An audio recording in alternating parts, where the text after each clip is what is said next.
My name's Kevin Brownlee. I'm the Curator of Archeology at the Manitoba Museum. The Manitoba Museum has got a whole range of archaeology in our galleries. In terms of collections, we have the largest collection any of the departments here. Ours makes up about 2.8 million items. But when you consider some of the broken sherds that we have, and one pot might be made up of 300 pieces, it doesn't take long to make up the 2.8 million. But it is quite large and represents all across Manitoba.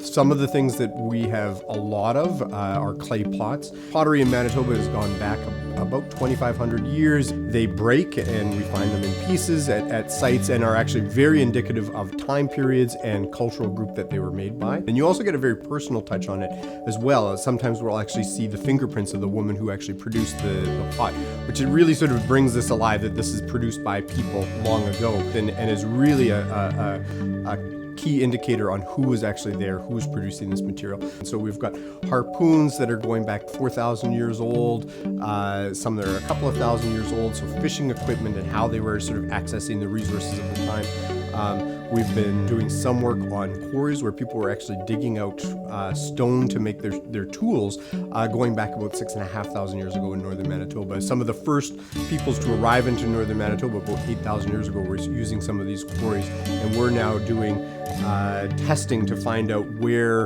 a particular stone tool was actually made based on its chemical makeup, and so we're able to trace this stuff back and around. And so the richness of how sort of science is helping us understand what was going on a long time ago is just advancing leaps and bounds, and it's wonderful to be able to sort of incorporate some of the cutting edge work that's being done in other disciplines into archaeology.